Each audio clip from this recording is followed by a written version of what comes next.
Start us off, Carter. Hello there. Sorry, Kevin, I got this. I'm sorry. Who are you? We're in the middle of a recording. I'm a goalpost. Hello, goalpost. Why do you sound so malaised? Well, my team isn't very good, so I never get to see the game. Geez, I'm sorry. Yeah, it's a real bummer. I just sit here and watch fans throw hot dogs at each other and yell horrible things. Yeah, I don't know how to help you on that one, buddy. That sounds rough. Just having an ear to listen is nice. All right. We gotta do this recording, but we're around later if you just need to vent. All right, I better get back to the stadium anyway. God, that was a weird. I really need to lock my doors at night. You My dad's really right. do. I should be less trusting in general. Oh yeah, absolutely. It sounds like you had a Broncos goalpost show up. Let's ride. All right. Welcome back, everyone, to Kevin and Carter talk about quarterbacks. I don't remember what we called this. It's literally called Kevin and Carter talk about quarterbacks. Oh, good. Then I was on the right page. And this time around, where we last left off, we had covered teams such as the Broncos, the Green Bay Packers, the Jaguars, and the Lions, who we said might be a team on the up and up. Since then, some news came out. Oh yeah, we there's news has been realized. Good news for some people, not so good news for others. Yes, multiple Detroit Lions players, including hotshot wide receiver Jameson Williams, are suspended for 5 games for violating the NFL's gambling policy, which I did not realize includes you're not allowed to gamble at all, not just on football games. You're not allowed to gamble on basketball, baseball, anything. Yeah, any sports betting. Yes, that is literally over a quarter of the year. I'm counting it as a quarter of the year. I hate the 18th game. It makes all the math so much more annoying. That is borderline catastrophic because, again, by the end of the year, they were one of the 4 best teams in the NFC North. The problem was for the first couple of games. They're one of the 4 best teams in the NFC in the North. NFC. Well, I'd hope so. I was setting the bar low for them. They're so bad in the NFC North that the Baltimore Ravens took a spot. We don't know how it happened. The commissioner was asleep at the wheel on that one. But yes, so they were one of the 4 best teams for like the last month of the year. The problem was this for like the first month of the year, they sucked. Oh, and now terrible. they're probably going to suck again. And that's proven as a non-winning strategy. And again, this is frustrating because this is the kind of feels like the make or break year for the specific division of the Lions. They need to make the playoffs this year, and that in order to reset their vision and be like, okay, we can make the playoffs. How do we make a Super Bowl? And now that is up in smoke. Yeah. Super Bowl contention went out the window. However, I will say on a little bit of a brighter side of it, Amon-Ra St. Brown, he's gonna be looking like he's gonna get some catches this year.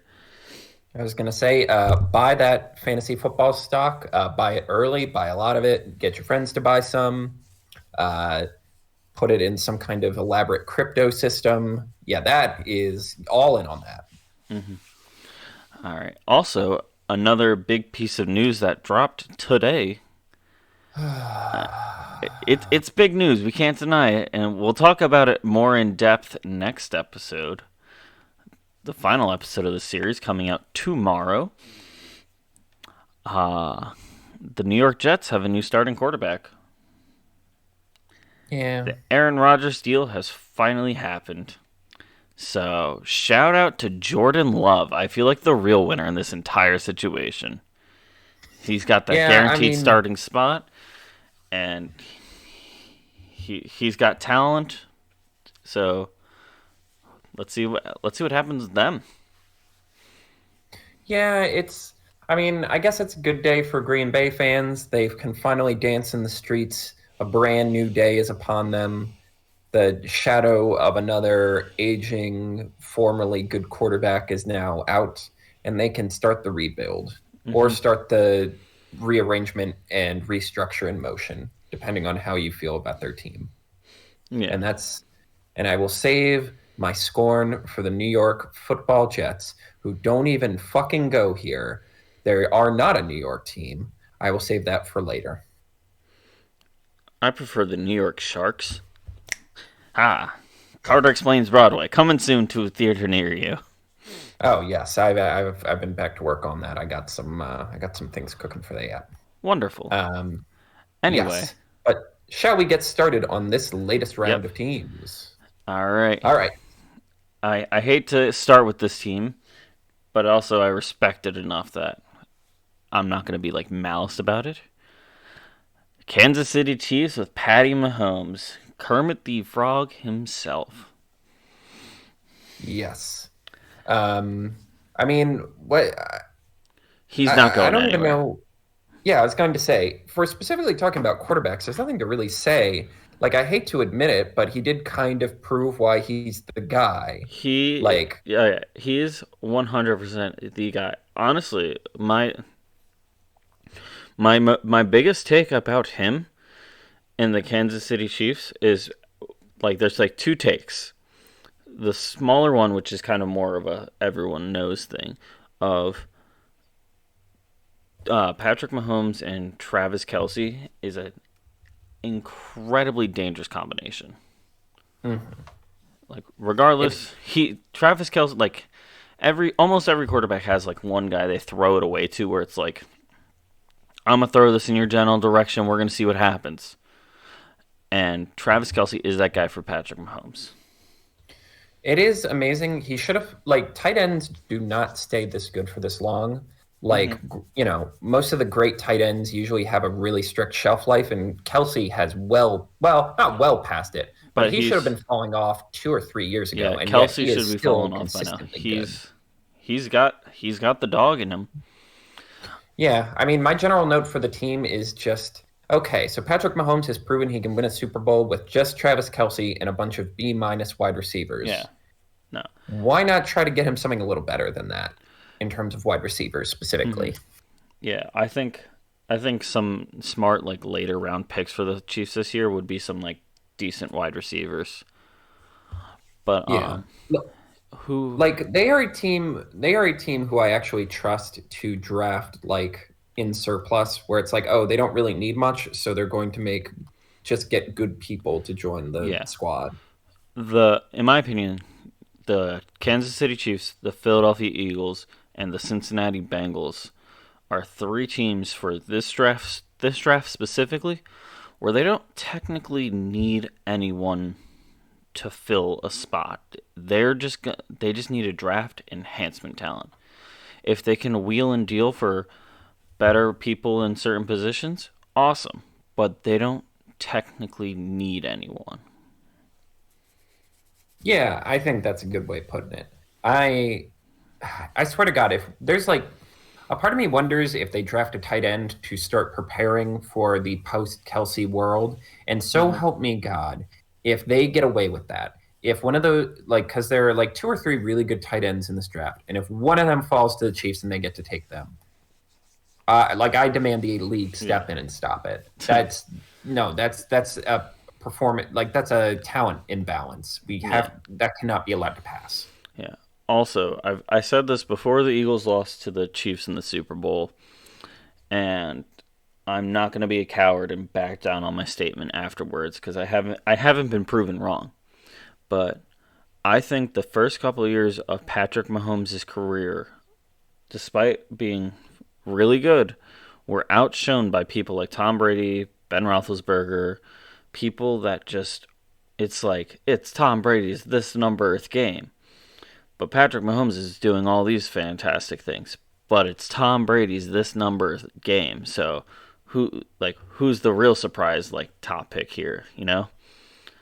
It is interesting to see Patrick Mahomes was the heir apparent to Tom Brady. He was the next guy. And it'll be interesting to see what he does now that he, at least theoretically, has the spotlight to himself.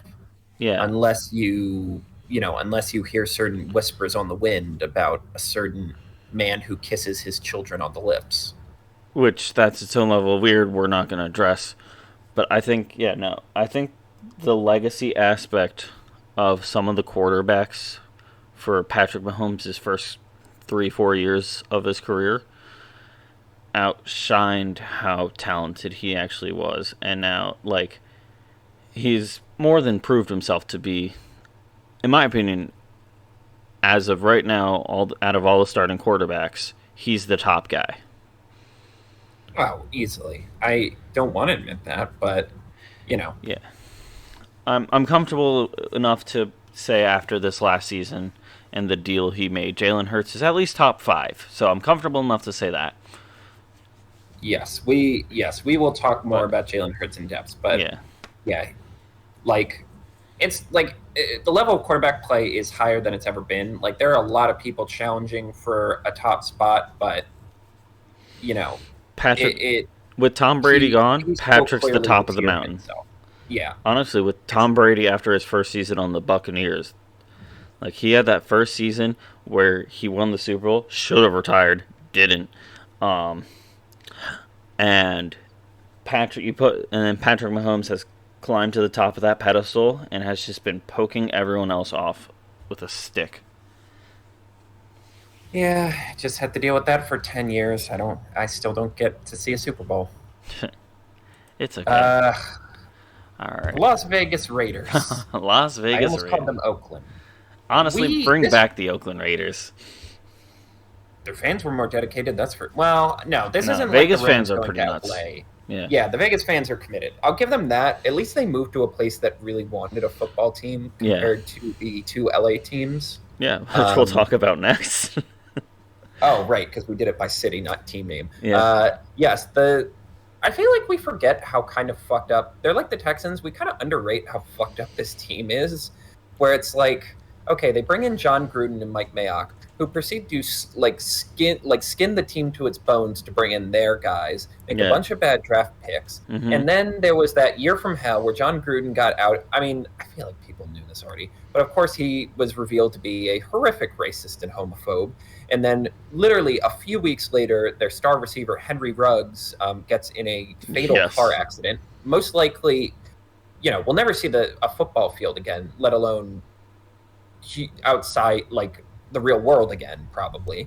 And yet they made the playoffs that year in that chaotic, catastrophic game where the Chargers and Raiders were playing each other. And if they tied the game, they would have both went to the playoffs. But for some reason, the Chargers called a timeout, giving the Raiders a chance to win the game. It was truly one of the most chaotic years a football team's gone under. And the one guy who was there through it all, Derek Carr, is no longer with the franchise. Yep. Derek Carr, the man who showed up at the Pro Bowl this year. God, that was the poor Pro Bowl. I'm so tired of Pro Bowl discourse. But yeah, that this year in particular was dire. But is Derek Carr a significant downgrade from their new quarterback, Jimmy Garoppolo? They feel like two sides of a coin in terms of like the slightly above average, moderately charismatic gunslinger.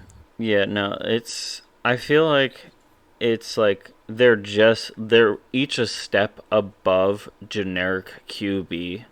Like they're not like bottom of the barrel like some that we've previously talked about, but like they're like just a step above generic QB. Someone like Minshew Madness. I love him, but he's kind of a generic in terms of like the QB. Minshew Tyrod Fitzpatrick nexus. They're a tier above that at least. Yeah, like they're not. They're not average. bad, but they're not like. You can argue they're good, but they're not competing with. Most recently mentioned Patrick Mahomes, like. Not a threat. I honestly was curious. I think a part of it is just like. I think it was just like. Last season was such bad vibes for the Raiders, especially after they stuck out their neck to get Devontae Adams, where it's just like at some point you just get stuck in a rut long enough. You're like, we just need a new quarterback. It doesn't matter who it is. We need a new face of the franchise. We have run this to its natural course. Like, please, I do, like, the owner probably is like, please, I don't want to see Derek Carr in my office ever again. I need something new. And here's the thing, I actually kind of like Jimmy Garoppolo. Like, I actually think he's simultaneously overrated and underrated. He got a little overrated because Tom Brady just could not cope with the handsome, charming guy as his backup. Like, that started a whole, like, war in New England that resulted in him getting traded and the relationship between Bill Belichick, Robert Kraft, and Tom Brady being permanently damaged. Like, if Tom Brady could have just been a flipping adult about this, which he couldn't. Like, of course not, because he's a baby. Who knows what would have happened? But at the same time, it's like every time he plays, he's pretty darn good. He rallies, and guys love him. Like, that's the thing that every single locker room Jimmy Garoppolo's in, they love him. Like, the team was, like, the 49ers players were genuinely bummed that they were going to have to get rid of him, and then they just didn't. So I am curious, maybe, but this team is so less talented than the 49ers. Their offensive line is still in tatters after years of bad Mike Mayock picks. They don't really have much of a defense. Yeah. And then they have two good wide receivers. Like, they just don't have that much. Yeah. No. Kind of going back for a second to Patrick Mahomes. I couldn't remember the team I was thinking of, so I didn't mention it. But it's like, you know how I've said that the 49ers are just a talented team, so it really doesn't matter who you have as quarterback. Right. Patrick Mahomes is the inverse of that. He's a talented quarterback, so it doesn't really matter who you have where. Anyway, like, I think for Jimmy G and his Raiders this season, I think this is going to be a prove-it year. I think this is going to be, like, really just determining if this iteration of the team is worth saving. Not saving, but, like, could they hold their own, or are they going to be put down to, like, the Houston Texans territory where it's like, this team's a joke and a half? Right. They might have huge Lovey energy, but that was a bit from the last episode. The huge Lovey energy. I want to make that a shirt. Like this.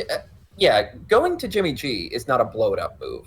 The team has just enough talent where they should theoretically at least compete.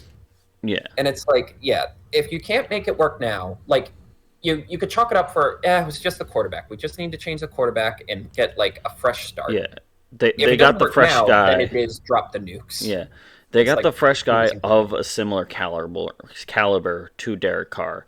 So I think it's like a boring but sensible move. Yeah. I'm just so relieved Jimmy G didn't end up, because there was a lot of rumors of places he could go. And I was really, really worried he was going to end up in, like, Houston or something. He's simply too handsome not to be in a good market. Like, Vegas isn't perfect, but it's pretty good for him. Can we get a quote on that? We can't let that happen to handsome people. Can we get a quote on that? If it can happen to him, it can happen to all of us. Jimmy G is too handsome to end up in Houston. Carter 2023. Laugh all you want. It's true. If it can happen to him, it can happen to all of us. Yeah. So we cannot let it happen. All right. Next up, LA Chargers, Justin Herbert. Well, obviously that's the easy. It's another one that's an easy answer, but at the same time, I'm kind of running out of patience for the Justin Herbert thing. Okay. Like, look, he's objectively physically gifted, and I think he's a good quarterback. But maybe it's just the podcast circles I run in that treat him like God's gift to quarterbacking. But it's like, I like quarterbacks who win playoff games. Yeah. I will say, much worse quarterbacks have been winning playoff. Daniel Jones won a playoff game, Mr. Herbert. Yeah, no, that's true.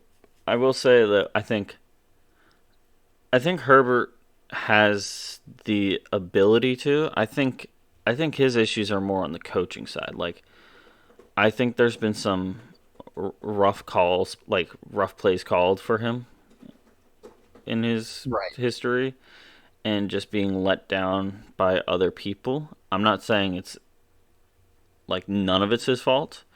However, I think he's one of those people that has been screwed over by his own lineup. If you give him a different team, I think I think if you like switched him and Joe Burrow, we would be talking about him like we talk about Joe Burrow.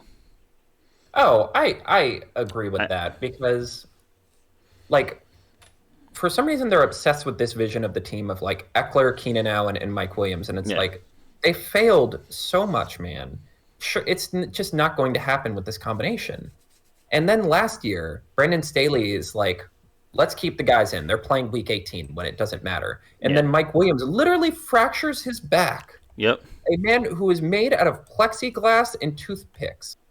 It's like, of course that was going to happen to this cursed franchise. Oh, yeah. Honestly, I think the best thing to happen to the franchise would to just pay Justin Herbert his big contract that he's inevitably going to get. Because then it forces you to be like, okay, we got to change up who we have around him. We got to get cheaper. We got to get new. Like, we got to do what I said we got to do about what they got to do about who was it? Oh crap, I forgot his name. CJ Stroud, where it's just like we just have to build the team around. Like we got to go up to him and go, "Who do you want from this draft? Who do you want to work with?" Exactly. Like I can concede he's entitled to that level of like authority, where it's like, what kind of team do you actually? You're stuck with this team we made for you. What team do you actually want to play for? And how do we build an offense that works like that?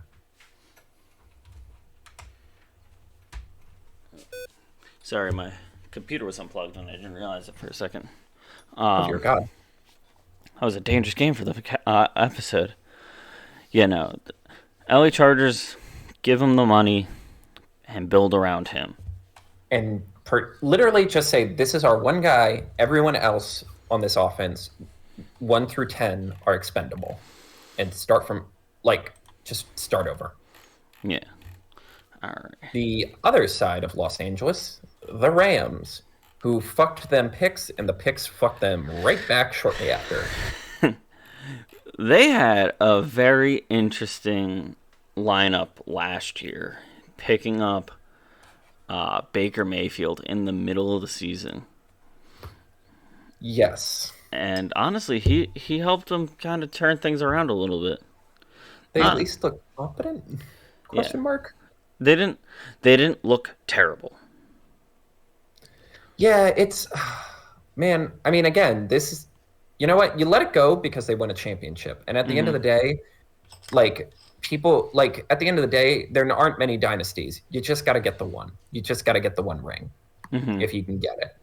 But the consequences of that became painfully apparent when it's like, oh, we have no like Matthew Stafford's elbow doesn't work anymore. He has some kind of weird baseball injury. So now we just don't have a quarterback. Yeah. Also, we don't have an offensive line because we haven't drafted in the first round in 3 years. Yeah.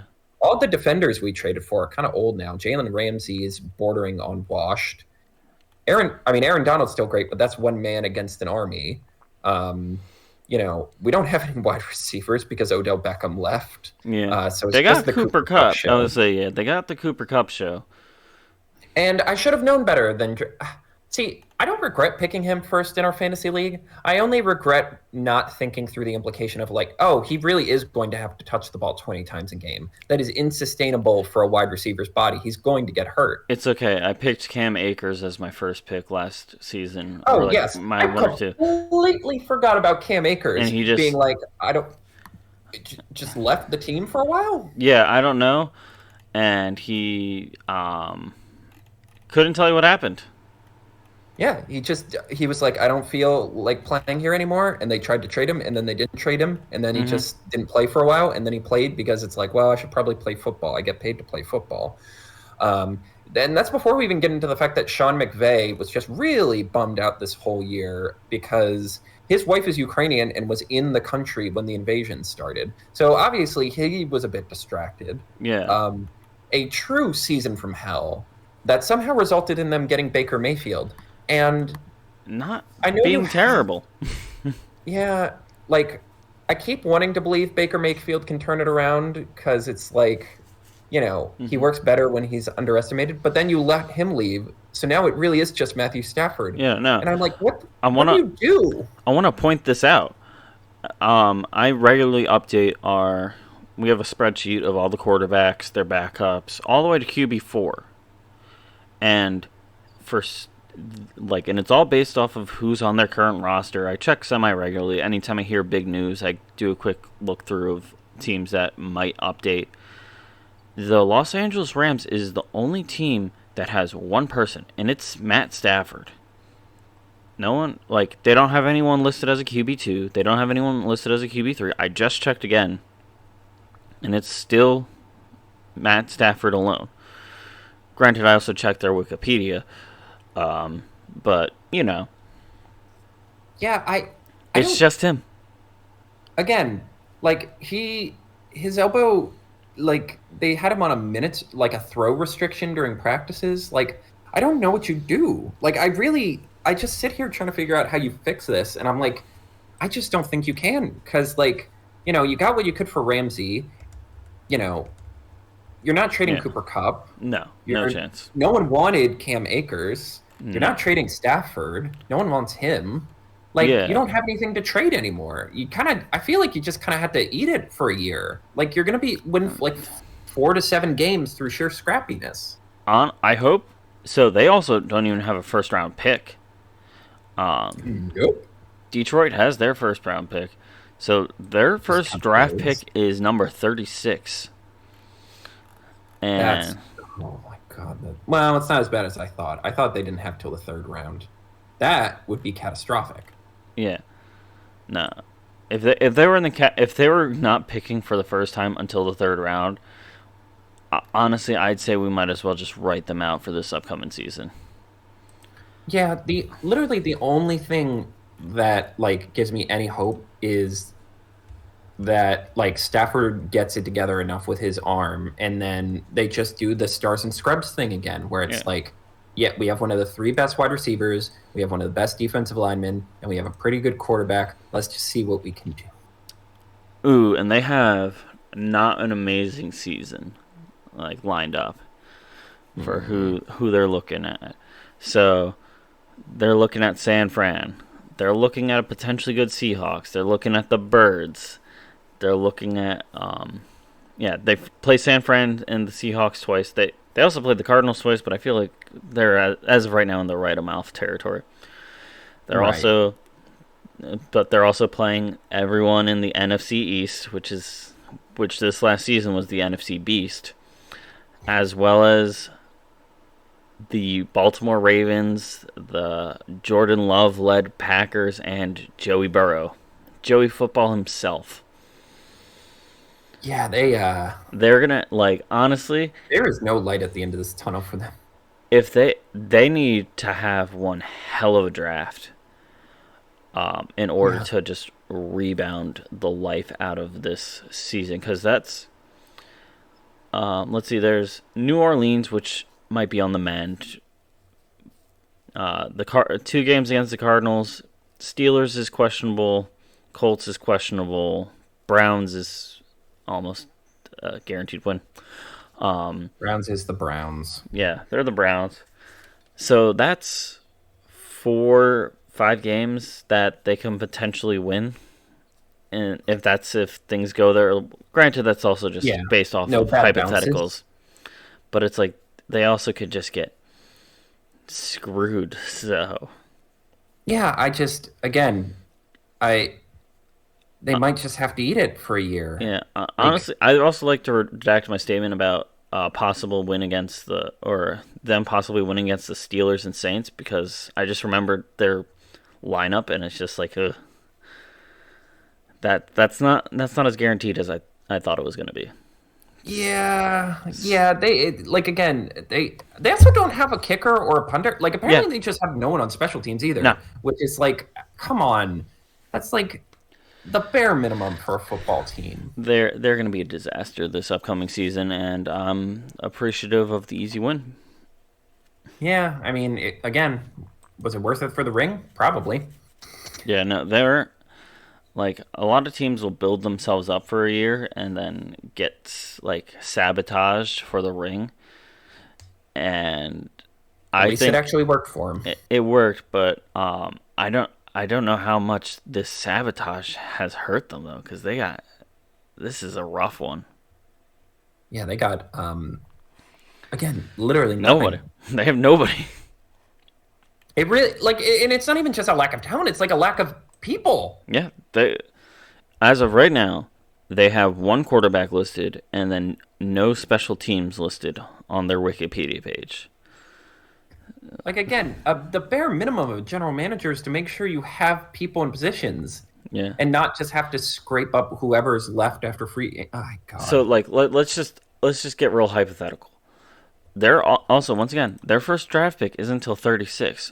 Let's assume they're going to use that first pick for a backup quarterback, and Okay. this isn't the most talented bunch of individual Hmm. class. Like I've said it once, I'll say it again. Once you get past the first round and a half, you're gonna get into people just kind of filling in holes as opposed to like looking for names. Right. And the Rams is getting a first pick at number 36. That's gonna be a heavy hit, and it's like you're gonna pick your backup quarterback right there, maybe, and then use the rest of your picks to fill out your special teams? Question mark. Yeah, I don't. I feel like they don't have a choice. I don't. I genuinely don't. Like, I wish I knew what to do, but I don't. Like, I like to think I know football, but like that's a level of football that's simply not doable. Two, three. Hold on. They have three. All right, so it looks like they have 6, 7, 8, 9. They have 8, 9, like a bunch of picks, like probably around 9, 10 picks. A bunch are compensatory though, Right. and it's like they have one in round two, two in round three, one in round four, and then the rest. So, hey Rams, fill up your team and then Just pray pray. pray you get special teams. Like use that use that backup QB spot for I don't know the University of Delaware's quarterback, and That then would be pretty funny. if I call that, I'm gonna go nuts. Um, and then just I'll Venmo you $5. sweet, and then just use the rest of your actual picks that you can that aren't gonna just be fodder to pick up some special teams. All right, now to a different side of football ish. The Miami Dolphins Yeah. with Tua to should never play another game. Yeah. Like I hate being the no fun police, but like he shouldn't be allowed on a football field anymore. No, I Like there's fully agree. no and this isn't like a salty Bills fan because like whatever we beat them once, we lost to them once, whatever. That's not No, like he was dead. He was unconscious multiple times on a football field. Like it is not safe anymore. no, And the fact that the Dolphins are going along with this is just really gross. it's it's one of those strategies that it's so I might not like teams for various reasons and stuff like anyone else in the NFC East. It's like I don't like you because you're not the Eagles, Right. and it's like that's somewhat not fair to the Giants. They don't really deserve it. Commanders are weird. Cowboys absolutely deserve it. They're the scum of the earth. Hmm. But it's like the Miami Dolphins. It's like, what are you idiots doing? This man should not He got his brain scrambled twice this last season. I mean, I just remember I just remember It's the hands, like man. well, I don't even that I missed that live, but I was watching the Bills game when he got his first concussion, which they still won't admit is a concussion because they have to keep lying about it because otherwise it's morally reprehensible Yeah. that they let this happen. And yeah, they just straight up he looked like he got shoved and he hit his head and then he was out for a while And then, we all on the Bills Reddit, it's like, man, this really sucks. Like, hey, does he have a charity we can donate to? And Yeah. then I notice that like the stats that are coming in from the game are Tua Tagovailoa, and I'm like, that can't be right. Obviously, it's Teddy Bridgewater, and No. people are like, he's back in the game, and like again, the Dolphins have proven they're like a morally reprehensible franchise. That entire Brian Flores lawsuit was just about how like they were like sickly and gross trying to like well, one, the entire thing with Tom Brady, the entire Yeah. thing of Oh, trying to like that's get him to change teams, deliberately tanking so they could get the number one overall yeah. pick the year Tua came out. I think Like, I think that's one of those things that we should talk about. We should make like an off-season episode of Carter Explains Football, and we just talk straight controversies. right, right. Yeah, like they have proven they have a sociopathy about winning, where it's like they will Yeah. do whatever they have to do to win.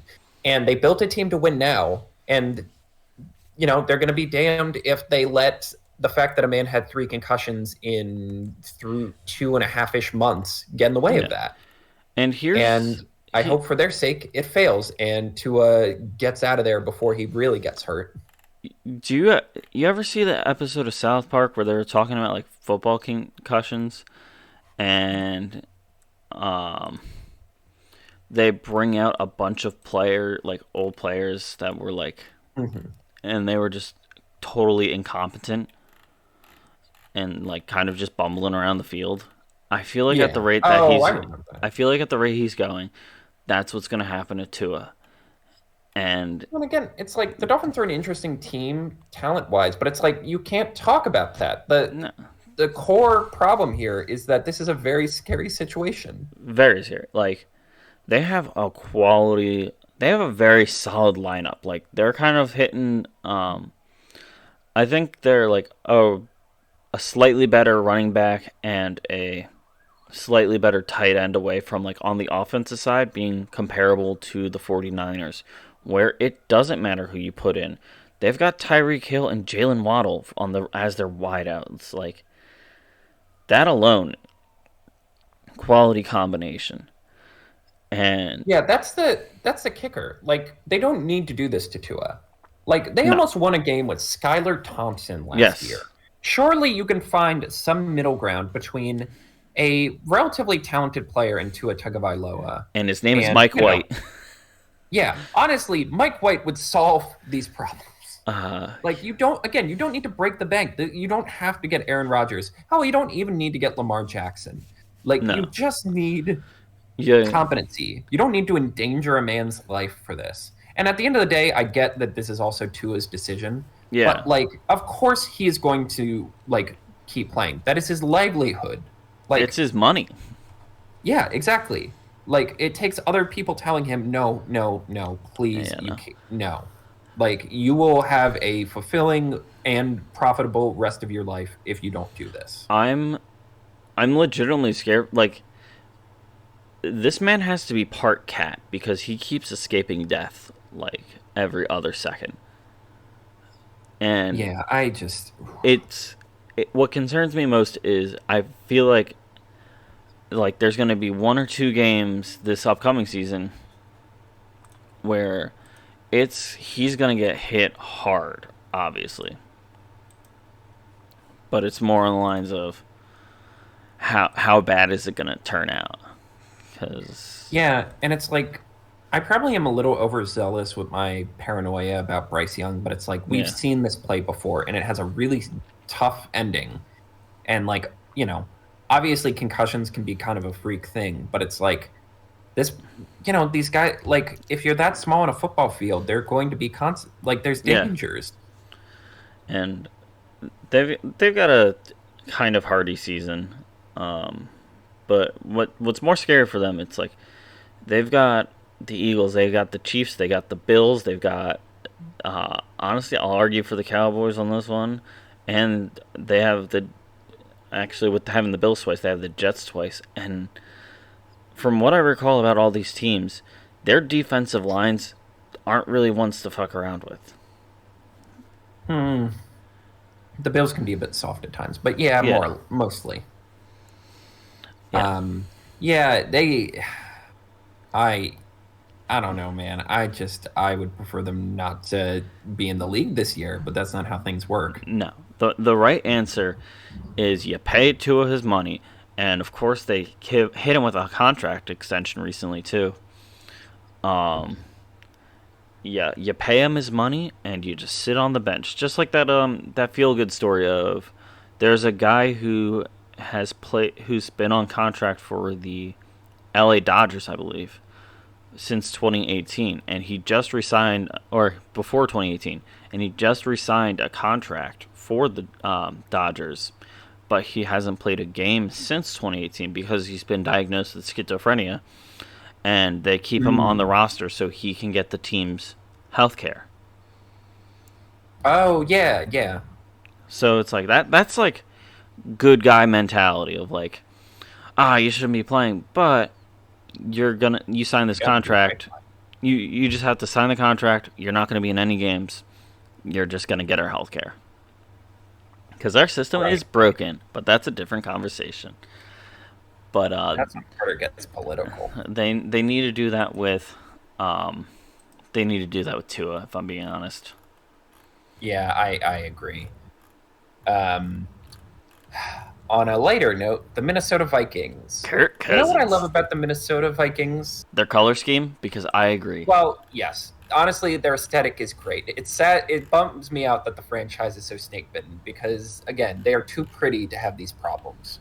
Yeah. Um, but I just love that for like half the year, all the analytics guys and all the commentators were like, "Well, they're not really this good. They're phony baloney. They barely win these games. They're winning all these one-score games. Their luck is going to run out." And Mm-hmm.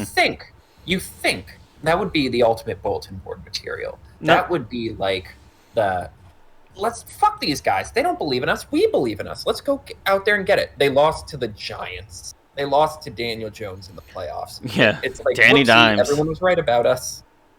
And I'm like, yeah, but I don't know what I would do differently. They are a really weird place to be.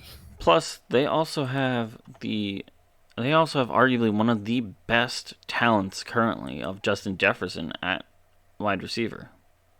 Right. Again, they have a dynamic offensive player, a couple other competent offensive players, and a good Mm-hmm. enough defense. But Kirk Cousins has proven emphatically now he will never win you a Super Bowl. Yeah. But at the same time, like I also for a lot of head coaches and general managers, before anything else, your main job is to not get fired. And if Kirk Cousins can Mm-hmm. consistently get you 10 to 13 wins a year, well, you're not going to get fired. So I don't blame Yeah. them for sticking with this plan, even if Kirk Cousins is the embodiment of white mediocrity being celebrated. Yeah, no, it very much seems like that this is a team, for lack of a better description, of we all keep our jobs. Yep. They were, Just clock in, clock out. No one gets fired. No one ends up in free yep, agency. Everyone's fine. they do good enough that everyone earns their paychecks and no one has to worry about like a surprise getting cut. Right. Honestly, we talked about Hayden Hooker last episode. This is the one team that I actually think him going too early makes 100% sense. Okay. Because the difference between this team, like Hayden Hooker's on the older side, he's recovering from a knee injury. He's already 26, and I do think it is really interesting to see how many older guys are entering the draft because usually guys come in at 20, 21. Yeah, real young But kids. because COVID gave everyone extra eligibility time, now we're having 25, 26 year olds. But get him into a competent, stable organization. Let him sit for 2 to 3 years. Then finally, once you're free of Kirk Cousins' contract, Yeah. spend like crazy fools and have a guy who's already almost 30, like a grown ass adult, steer the ship safely. Honestly, as silly as it sounds, one of the radical hot takes I heard the other day that I might agree with is if anyone's going to win a Super Bowl from this quarterback class, it's probably going to be Hayden Hooker because he's going to be because he's not going to get drafted to a terrible team. And No. also, he's going to be the least expensive option. So, again, they'll do the Jalen Hurts and spend like crazy fools and get to a Super Bowl. I think Yeah, no, I think if they put him as a backup under Kurt, because Kurt's got plenty of experience, can't deny that. Mhm. Um, Yeah, I like at some point I'm just like, what can I complain? Like I'm tired of complaining about Kirk Cousins. He is what he is, and that's all he's ever yeah, going to I be. feel it's only old man Kurt can't win on outside of a 1 o'clock game. Old man Kurt can't win on this night. Like it's like What's some. hilarious is he acknowledges that. Apparently, like his friends are like, yeah, he just like he's one of those guys who gets really in his head and gets like super like mental and focused. Mhm. So when he has like all that extra time to just sit there in his head, And he just Stu. goes crazy. And Yeah, I'm like, honestly, kind of relatable, dude. I respect it. Um, I don't. I think. I think if they picked up Hayden Hooker, threw him in the backup line, give him a season or two to think about it, or like just fill in for a couple of games for Kirk. Their schedule is also one of those ones. I was gonna say it was looking on the more rough side, but then they're in the same division as the Lions, so depending where those games line up, it's probably gonna be a little bit more throwaway. But Right, right.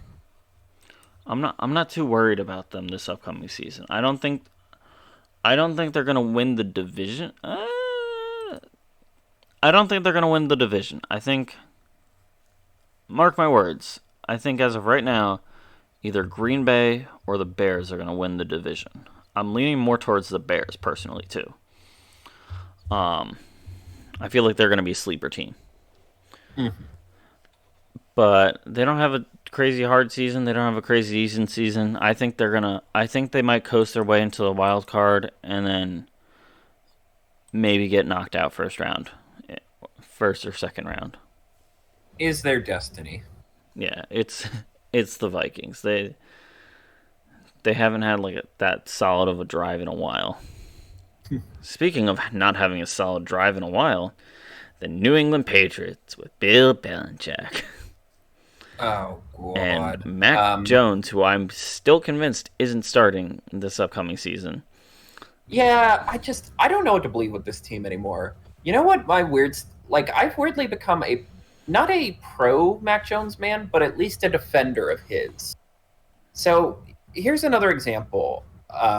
So I picked up Saquon Barkley pretty early in our fantasy draft, and people were questioning me because he had had an off year the year before. Correct. And I was like, yeah, of course he played like garbage last year. He had Jason Garrett as his offensive coordinator, the man who only got a job, whose only like hireable quality is that Jerry Jones loved him. Of course, their offense sucked. Once you get a real offensive coach in there, he's good because he's talented and he has a good coach. I kind of feel the same way about Mac Jones. I'm like, yeah, I don't blame him for that terrible year. His offensive coordinator were a combination of, uh, what's his name? Oh my God, I'm literally forgetting their names. Joe Judge, and he's the Eagles' new defensive coordinator, Matt Ah, Patricia. I know who you're talking about. Like, yeah, Matt Patricia. They literally like two guys who don't coach offense, who are only in New England because they bombed out of their previous head coaching jobs, Hmm. got brought it, were running the show. And I'm like, yeah, I would also be bad in that. Anyone would be bad in that circumstance. Yeah, So like, give him a real offensive coach and at least try.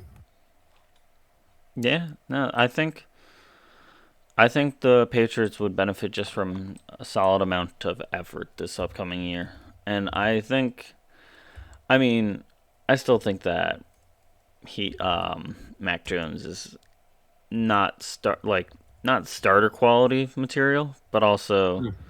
we've lived in a time where Tom Brady's gone insane for the Patriots. So Right.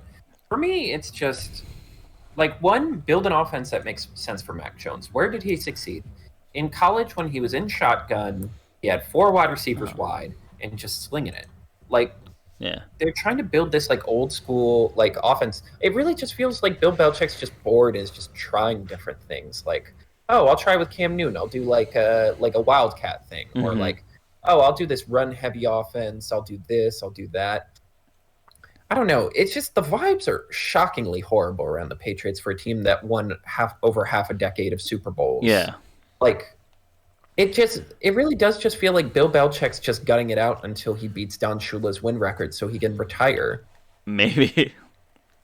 And that's the thing, like when you go back through NFL history, it never ends well for like the famous coaches. Like Bill Parcells, Shula, like they barely made the playoffs in their last couple of years. They were Yeah. just like sticking it out because of prestige. And I'm really like, maybe they don't turn this around. Maybe this is just who the Patriots are until Bill Belichick gets his 300 something wins and then bails. Yeah. But there I don't here's my like I don't get it about the Patriots this like upcoming season. Like their quarterback's Mac Jones as of right now, and he ended on a very low note if I recall correctly. Getting stiff armed into the shadow realm. Yeah, stiff armed in the shadow realm. Then there was a time he was allegedly, I think he was the guy that allegedly lifted his leg to kick somebody while sliding. Oh, yes. And then He also was getting help from outside the team. He was like calling coaches from other teams. yeah, like It's hilarious. I think he started off on a high note, and then just kind of fizzled out, and it's just like, oh wait, like, new kid seems kind of cool. Oh wait, new kid's kind of he's like cheating, like he lost a lot of credibility. I feel like. Right. And it's just, for me, my only reason why I think the Patriots should gut it out is because we were talking about with Kirk, it's like, it's so hard to find just competent quarterback play in the NFL. Why risk it? Why risk it rolling the dice again with a new guy? Like, why draft someone new and realize he doesn't have it, or overpay for like a backup who played a couple games? Like, if you were going to get anyone, it would have been Jimmy G or something, and you missed that window. So just ride it out with Kurt or Mac for another year, and just, I don't know, man. It can't, like, again, it's going to get better by default. Yeah. Although I will say they do have, I'm really excited for the Eagles to play them because they have Juju Smith-Schuster. Is that a home game? It's a Patriots. Patriots. Ah, Unfortunately, that would if if that was at the link, he would not have made it home.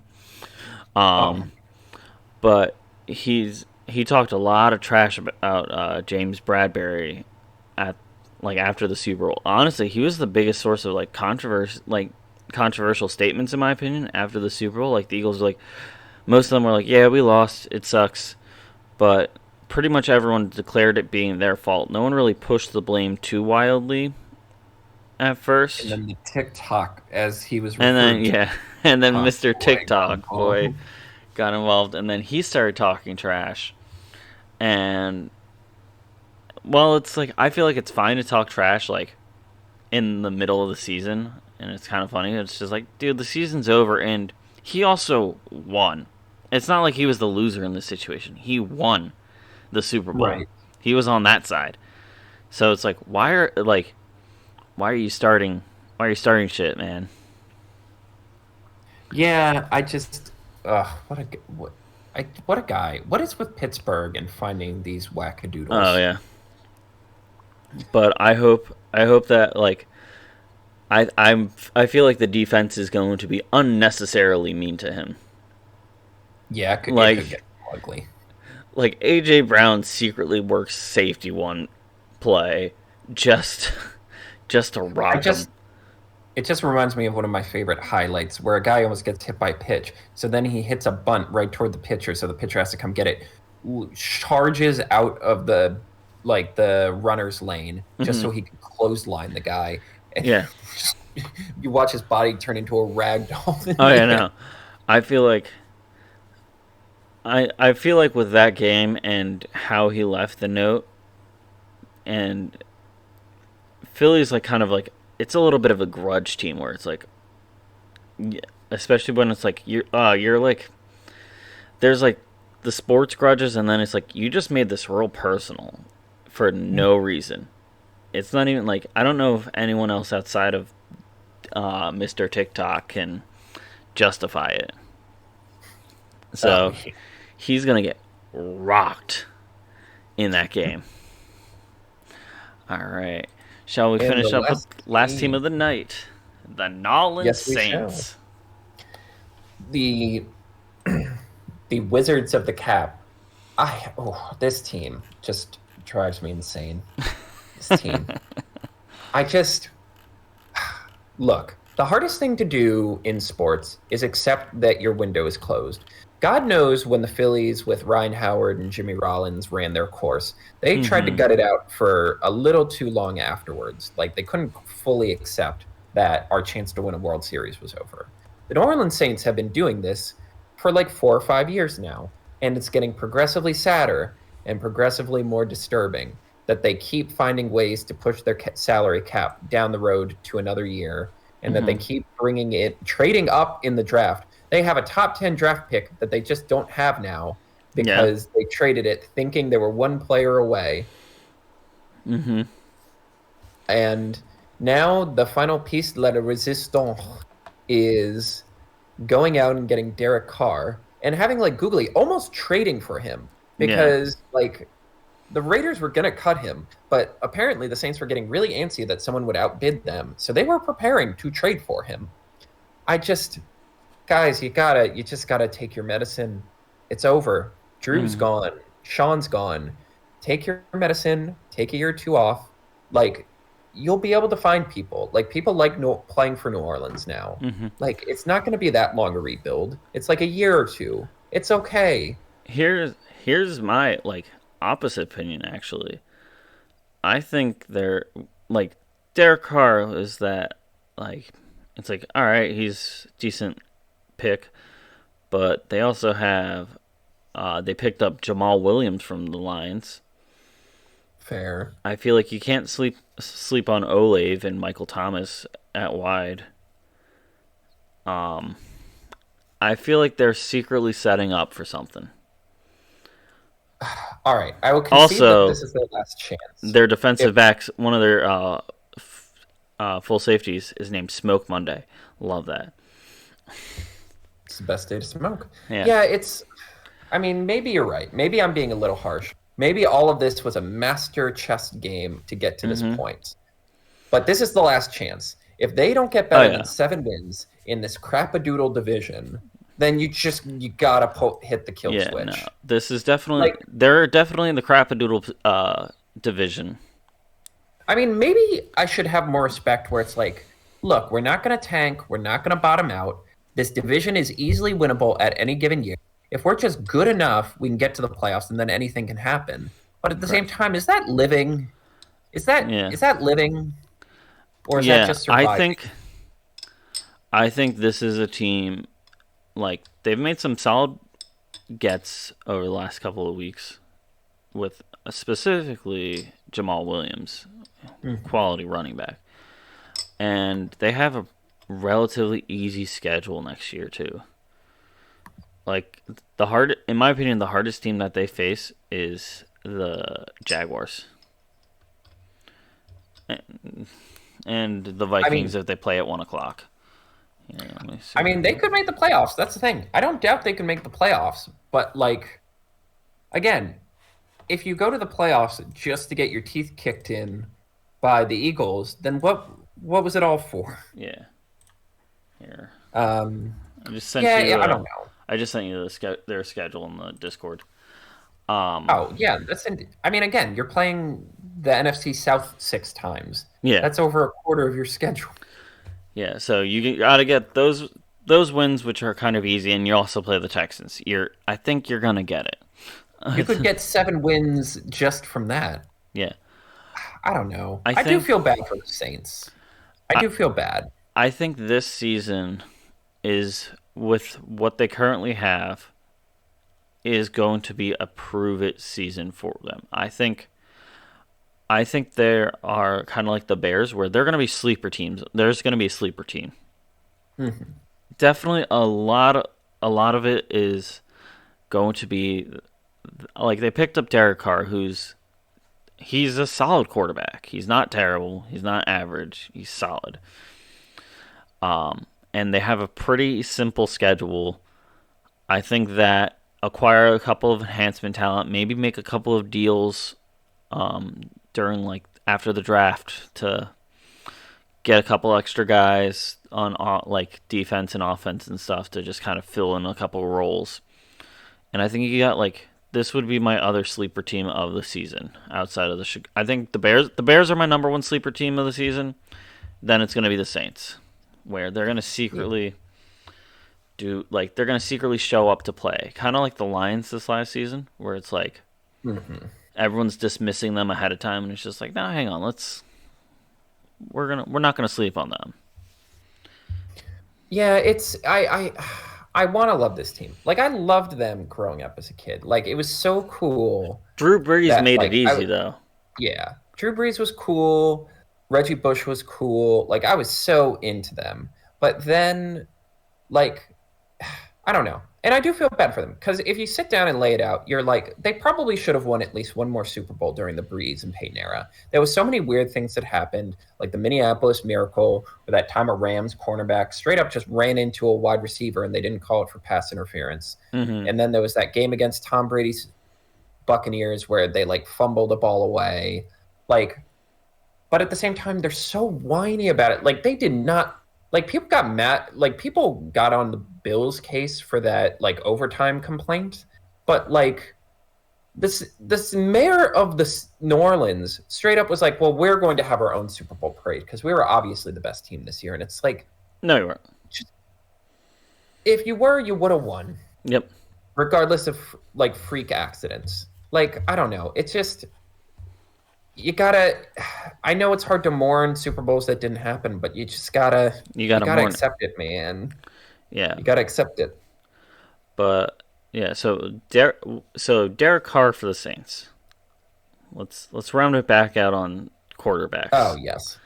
Yes. How do you think? Is he the guy, or is he just not the wrong guy? I feel like that's the best question.